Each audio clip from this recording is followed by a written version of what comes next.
Bang, bisa nggak mantan suamiku dipidanakan atau dipenjarakan? Nah, soalnya dia sudah tidak menafkahi anakku selama 2 tahun. Nah, sudah tidak memberi nafkah, maksudnya ya, kurang lebih 2 tahun. Nah, diputusan kan menyatakan bahwa menghukum penggugat untuk memberi nafkah setiap bulannya sampai anak tersebut dewasa.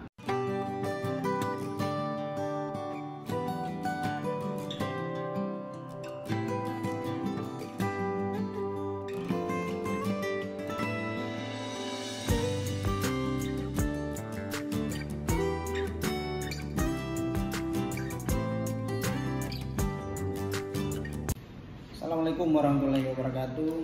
Teman-teman, apa kabar semua? Sehat selalu ya, amin. Nah, ini saya mau jawab pertanyaan dari seorang ibu single parent.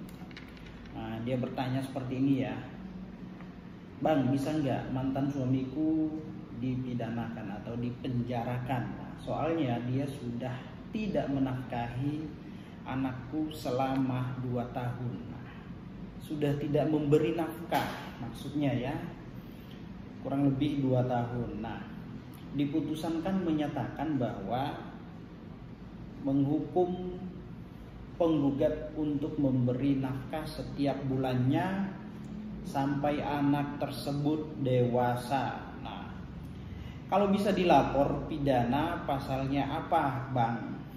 Oke, baik teman-teman. Nah, terkait masalah nafkah anak sudah tidak diberikan lagi ya. Nah, baik teman-teman, mengenai masalah ini tentu ini tidak jauh dari persoalan KDRT. Ini masuknya dalam ruang lingkup KDRT ya. Nah, di dalam undang-undang KDRT ya, mengatur terkait masalah hal-hal yang dilarang di dalam ruang lingkup keluarga. Nah, mengenai KDRT ini ya, kita jangan berpikir bahwasanya kekerasan itu hanya dalam bentuk fisik, psikis ataupun dalam bentuk seksual saja, tetapi jelas ya di dalam undang-undang KDRT ini pasal 5 huruf D kalau nggak salah ya, itu penelantaran keluarga. Nah, dalam hal ini mantan suami, berdasarkan apa yang disampaikan oleh sang ibu tadi, mantan suami telah melakukan KDRT yaitu pada poin penelantaran keluarga ya. Siapa keluarga yang diterlantarkan? Yaitu anak. Dia masih punya tanggung jawab terhadap anak ya. Meskipun secara hukum dia sudah terpisah, bercerai dengan ibunya sang anak, tetapi tetap dia masih punya hubungan dengan anaknya, dan ini tidak bisa dihilangkan hubungan itu ya, antara anak dengan ibunya, anak dengan bapaknya. Tidak ada kata mantan atau bekas ya, itu akan terjalin seumur hidup ya, seumur hidup. Kalau suami istri ya itu ada kata bekas atau ada kata mantan, tetapi antara anak dengan orang tuanya tidak ada kata bekas atau mantan. Oke, baik teman-teman. Nah, pada pasal 9 ayat 1 di sini bunyinya ya, setiap orang dilarang menelantarkan orang di dalam ruang lingkup rumah tangganya, padahal menurut hukum yang berlaku baginya atau karena persetujuan atau perjanjian, dia wajib memberikan kehidupan, perawatan, dan pemeliharaan terhadap orang tersebut. Nah, itu teman-teman ya. Lalu kemudian pada ketentuan pidananya di dalam undang-undang KDRT ini diatur pada pasal 49 ya. Bunyinya seperti ini ya.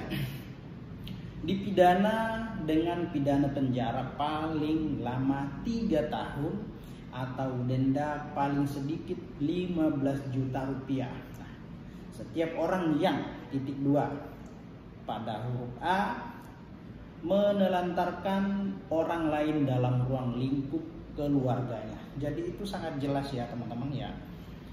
Tindakan atau perbuatan yang dilakukan oleh sang mantan suami atau sang ayah terhadap anaknya yang telah tidak memberi biaya nafkah, penghidupan atau biaya pendidikan kurang lebih 2 tahun, ini merupakan suatu tindak pidana KDRT, kekerasan di dalam rumah tangga, di Undang-Undang Nomor 23 Tahun 2004. Nah, teman-teman, begitu ya, jelas ya.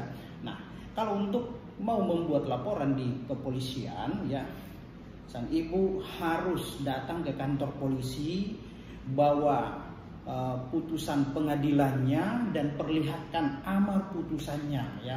Itu jelas bahwasanya di situ kan pada inti daripada putusan itu ya menghukum tergugat untuk memberi nafkah setiap bulannya kepada anak tersebut sampai ia dewasa. Nah, di situ ada tanggung jawab, ada kewajiban seorang anak terhadap seorang ayah terhadap anaknya, meskipun secara hukum sang ayah sudah atau mantan suami sudah berpisah dan bercerai dengan istrinya, tetapi tidak dengan anaknya. Justru dia punya kewajiban itu ya teman-teman ya.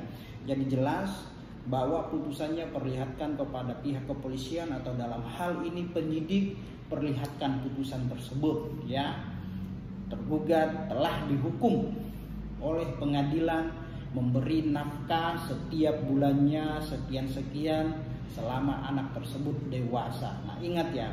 Nah, gini juga ya, sang ibu atau mantan istri daripada suami tersebut ya, ini jangan juga kemudian selalu mengandalkan atau berharap dari mantan suaminya untuk memberi nafkah kepada anaknya. Kalau bisa ibu kerja, anaknya kalau bisa ya dititip dengan orang tuanya atau bagaimana cari nafkah, karena kalau bukan sang mantan istri atau ibu ya, siapa lagi yang harus peduli ya.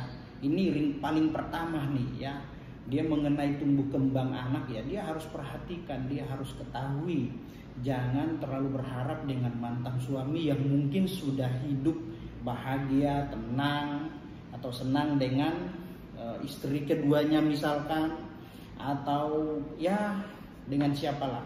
Nah, pada intinya terhadap keluhan sang ibu tadi bahwasanya mantan suaminya dapat dipidana, iya dapat dipidana dengan undang-undang KDRT mengenai penelantaran keluarga ya, dalam keluarga. Nah, jangan berpikir bahwasanya KDRT itu hanya kekerasan fisik saja, psikis ataupun seksual, tetapi penelantaran anak di dalam ruang lingkup keluarga itu masuk dalam kategori kekerasan atau tindak pidana. Nah, itu ya teman-teman ya, jelas ya. Jadi ketika ada yang mau disampaikan, didiskusikan, bisa tanya jawab di kolom komentar. Nah, oke teman-teman, demikian.